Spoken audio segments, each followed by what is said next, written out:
Hello दोस्तों, कैसे हैं आप लोग। तो आज से हम बिहार शिक्षक भर्ती 2023 के लिए जीके और जीएस की क्लास शुरू कर रहे हैं। तो आपके जो भी सवाल हैं वो आप लोग कमेंट सेक्शन में बता सकते हैं। और सबसे पहले मैं आपको ये बता दूं कि जो भी बच्चे बिहार के 7 फेज़ 2023 में जो एलिजिबल हैं वो अपना फॉर्म अभी फिल कर दें, नहीं तो लास्ट में जो बच्चे इंतज़ार करते हैं और साइट क्या हो जाती है, बिज़ी हो जाती है, जिसकी वजह से क्या होता है, फॉर्म फिल नहीं हो पाता है और आप लोग फिर क्या होते हैं, परेशान होते हैं, मैसेज करते हैं कि सर हमारा फॉर्म नहीं भर रहा है। तो आप लोग क्या करें, पहले अभी अपना फॉर्म फिल कर लीजिए, उसके बाद आराम से बैठ के सुकून से आप लोग तैयारी करना शुरू कर दीजिए। और आपके जो भी क्वेश्चन गए हैं उसके कमेंट सेक्शन में बताएं, मैं उसका सोल्यूशन बता दूँगा। और आपको क्लासेस कैसी चाहिए हैं, कौन कौन से कंटेंट से चाहिए, आप लोग कमेंट सेक्शन में ज़रूर बता दें और लास्ट तक बने रहें। तो शुरू करते हैं। पहला क्वेश्चन कहता है कि पृथ्वी पर दिन और रात होते हैं, कह रहे किस गति के कारण होते हैं। दैनिक गति के कारण होते हैं, वार्षिक गति के कारण होते हैं, छमाही गति के कारण होते हैं, तिमाही गति के कारण होते हैं। देखो, तिमाही गति के कारण नहीं होता, ना ही छमाही गति के कारण होते हैं। दिन और रात किसकी वजह से होते हैं, दैनिक गति के कारण होते हैं। और वार्षिक गति के कारण क्या होता है, मौसम में जो चेंज आता है, यानी कि सर्दी गर्मी इस तरीके से, ठीक है। तो ये किसके कारण आता है, हमारा बी ऑप्शन वार्षिक गति के कारण आता है, ठीक है। आगे बढ़ते हैं। कहता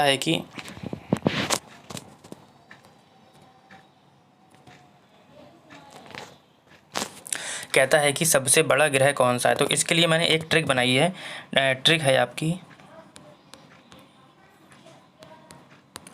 कहता है कि बस अब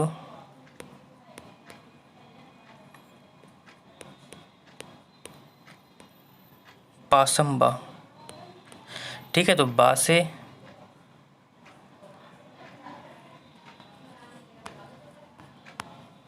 बृहस्पति, सा से शनि, आ से अरुण, बा से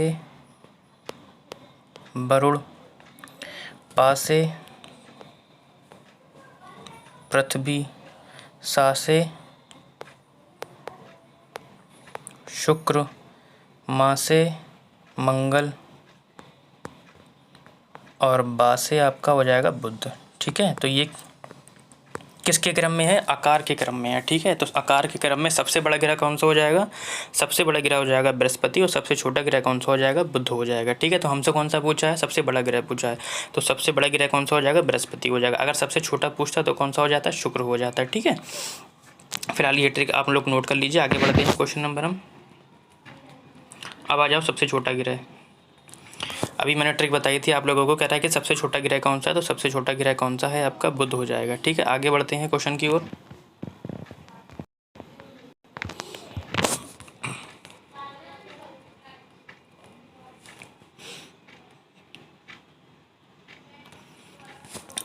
चौथा क्वेश्चन कहता है कि अगुलहास धारा किस महासागर में बनती है। कह रहा है प्रशांत महासागर में बनती है, हिंद महासागर में बनती है, आर्कटिक महासागर में बनती है या अन्य में बनती है, ठीक है। तो अगुलहास धारा कहाँ बनती है, आपकी हिंद महासागर में बनती है, ठीक है। ऑप्शन नंबर क्या हो जाएगा, आपका बी हो जाएगा, ठीक। आगे बढ़ते हैं। क्वेश्चन नंबर 5 कहता है हमारा कि पृथ्वी का सबसे भीतर वाला भाग क्रोड किसका बना होता है, ठीक है। तो मैं पृथ्वी की एक बार संरचना बना देता हूँ,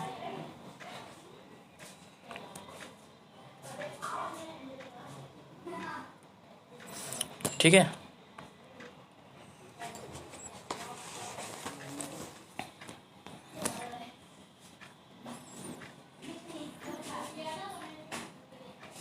ये है हमारा क्रस्ट,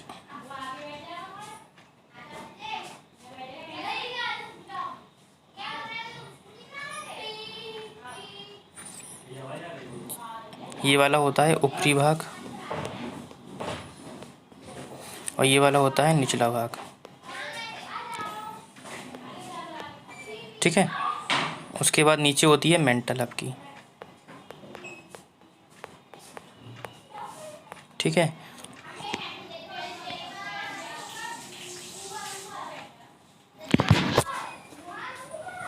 मेंटल के ऊपर वाला भाग होता है ऊपरी मेंटल, निचला वाला भाग होता है निचली मेंटल, ठीक है। उसके बाद नीचे क्या जाती है, हमारी कोर आ जाती है, ठीक है। CO कोर, ऊपर वाला भाग होता है ऊपरी कोर, नीचे वाला होता है निचली कोर, ठीक। तो कोर वाला भाग हमारा किससे मिलकर बना होता है, निफे से मिलकर बना होता है, ठीक। मेंटल वाला भाग किससे बना होता है? सीमा से बना होता है, ठीक। और आपका क्रस्ट वाला भाग किससे बना होता है? सियाल से बना होता है, यानी कि सियाल, सीमा, निफे, ऐसा ही, यानी कि silicon, aluminium, silicon, magnesium, nickel और आयरन, ठीक है। तो हमसे कौन सा वाला पूछा है? कोर वाला पूछा है, तो किस में आ जाएगा? आपका लोहा और निकेल में आ जाएगा, ठीक है। आगे बढ़ते हैं क्वेश्चन नंबर 6 की ओर। कहता है कि मैग्नीज के उत्पादन में भारत का दूसरा स्थान है, ठीक है। तो कह रहा है कि प्रथम देश कौन सा होगा, प्रथम स्थान पर कौन सा होगा? तो रूसी संघ हो जाएगा, ठीक है। आगे बढ़ते हैं क्वेश्चन नंबर 7 की ओर।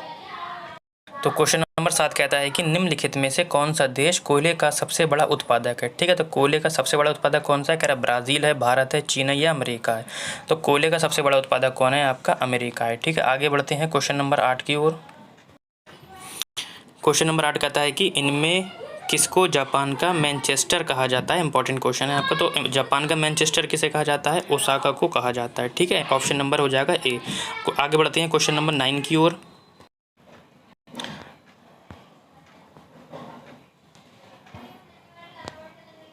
तो क्वेश्चन नंबर 9 कहता है कि भारत के स्वतंत्रता संघर्ष के दौरान डेक्कन एजुकेशनल सोसाइटी नामक संस्था की स्थापना किसने की थी? कह रहा जवाहरलाल नेहरू ने की थी, रविंद्रनाथ टैगोर ने की थी, बाल गंगाधर तिलक ने की थी या बोयमेश बनर्जी ने की थी? तो किसने की थी? बाल गंगाधर तिलक ने डेक्कन एजुकेशनल सोसाइटी नामक संस्था की स्थापना की थी। आगे बढ़ते हैं क्वेश्चन नंबर 10 की ओर। क्वेश्चन नंबर 10 कहता है कि 1857 के गदर के समय तो भारत का गवर्नर जनरल कौन था? कह रहा है लॉर्ड कैनिंग था, नील आर्मस्ट्रॉन्ग था, जॉन मथाई था या अन्य था? तो कौन था? लॉर्ड कैनिंग था, ठीक है। यानी कि ऑप्शन नंबर ए हो जाएगा। आगे बढ़ते हैं क्वेश्चन नंबर 11 की ओर। तो क्वेश्चन नंबर 11 कहता है कि भारत भारतीयों के लिए है। कह रहा है कि ये नारा किस संस्था ने दिया था? कह रहा है कि अशासकीय संस्था ने दिया था, आर्य समाज ने दिया था, ब्रह्मा समाज ने दिया था या अन्य ने दिया था, ठीक है। तो भारत भारतीयों के लिए है, ये किसने कहा था? आर्य समाज ने कहा था, ठीक है। आगे बढ़ते हैं हम क्वेश्चन नंबर 12 की ओर। क्वेश्चन नंबर 12 या 12 कहता है कि विंध्याचल और सतपुड़ा पहाड़ियों के बीच से होकर बहने वाली नदी कौन सी है? नर्मदा है, सिंधु है, गोदावरी है या कोसी है? तो कौन सी हो जाएगी आपकी? नर्मदा नदी, जो विंध्याचल और सतपुड़ा पहाड़ियों के बीच में बहती है, यानी कि ऑप्शन नंबर ए हो जाएगा। आगे बढ़ते हैं क्वेश्चन नंबर 13 की ओर। तो क्वेश्चन नंबर 13 कहता है कि इन्वेस्टर प्रोटेक्शन फंड यानी कि इन्वेस्टर प्रोटेक्शन फंड किस संस्था ने स्थापित किया था? कह रहा है पूंजी मुद्दे ने किया था, डीएलएफ ने किया था, सेबी एसईबीआई ने किया था या अन्य ने किया था, ठीक है। तो किसने किया था? ये सेबी यानी कि एसईबीआई ने इसे क्या किया था? स्थापित किया था। आगे बढ़ते हैं क्वेश्चन नंबर 14 की ओर। क्वेश्चन नंबर 14 कहता है कि कुंडापुर एवं करवार कच्छ वनस्पति स्थान कहाँ पर स्थित है? कह रहा है केरल राज्य में स्थित है, कर्नाटक राज्य में स्थित है, तमिलनाडु राज्य में स्थित है या त्रिपुरा राज्य में स्थित है? तो कहाँ पर स्थित है? ये आपका कर्नाटक राज्य में क्या है? स्थित है। आगे बढ़ते हैं क्वेश्चन नंबर 15 की ओर। क्वेश्चन नंबर 15 कहता है कि भारत की प्रथम बहुउद्देशीय परियोजना किस नदी पर बनाई गई थी? अच्छा क्वेश्चन है। कह रहा कावेरी नदी पर बनाई गई थी, गंडक नदी पर बनाई गई थी, यमुना नदी पर बनाई गई थी या दामोदर नदी पर बनाई गई थी, ठीक है। तो भारत की जो प्रथम बहुउद्देशीय परियोजना है वो हमारी दामोदर नदी पर बनाई गई थी, यानी कि ऑप्शन नंबर हो जाएगा सी। आगे बढ़ते हैं क्वेश्चन नंबर 16 की ओर। क्वेश्चन नंबर 16 कहता है कि भारत में प्रथम स्थापित परमाणु संयंत्र यानी कि एटॉमिक प्लांट कौन सा है? ठीक है। तो भारत का प्रथम स्थापित परमाणु संयंत्र बताना है। तारापुर परमाणु संयंत्र है, कैटेनोम परमाणु संयंत्र है, कुडनकुलम परमाणु संयंत्र या अन्य, ठीक है। तो भारत का जो प्रथम स्थापित परमाणु संयंत्र है वो तारापुर परमाणु संयंत्र है, ठीक है। आगे बढ़ते हैं क्वेश्चन नंबर 17 की ओर। क्वेश्चन नंबर 17 कहता है कि यूनाइटेड किंगडम यूके में शामिल है। क्या क्या शामिल है? कह रहे हैं इंग्लैंड तथा उत्तरी आयरलैंड शामिल है, उत्तरी आयरलैंड तथा वेल्स शामिल है, स्कॉटलैंड तथा वेल्स शामिल है, ठीक है। तो कौन कौन सा शामिल है? इंग्लैंड तथा उत्तरी आयरलैंड शामिल है और स्कॉटलैंड तथा वेल्स शामिल है, यानी कि ऑप्शन नंबर हो जाएगा हमारा ए और डी, ठीक है। आगे बढ़ते हैं क्वेश्चन नंबर 18 की ओर। क्वेश्चन नंबर 18 कहता है कि आगरा शहर को किसने बनवाया था या किसने बसाया था? कह रहा है सिकंदर लोदी ने, अकबर ने, शाहजहां ने या बहलोल लोदी ने, ठीक है। तो उत्तर हो जाएगा आपका सिकंदर लोदी ने। सिकंदर लोदी ने क्या किया था? आगरा शहर को बसाया था, ठीक है। आगे बढ़ते हैं क्वेश्चन नंबर 19 की ओर। क्वेश्चन नंबर 19 कहता है हमारा कि राष्ट्रीय प्रतीक के निचले भाग में उत्कीर्णित शब्द जिसे हम बोलते हैं सत्यमेव जयते किस संदर्भ के लिए से लिए गए हैं। कह रहा है कि पुराण से लिए गए हैं, जातक से लिए गए हैं, मुद्गोपनिषद से लिए गए हैं या महाभारत से लिए गए हैं। तो कहाँ से लिए गए हैं? नॉर्मल का क्वेश्चन है, सभी को पता होगा, मुद्गोपनिषद से लिए गए हैं। ठीक है, ऑप्शन नंबर सी हो जाएगा। आगे बढ़ते हैं क्वेश्चन नंबर 20 की ओर।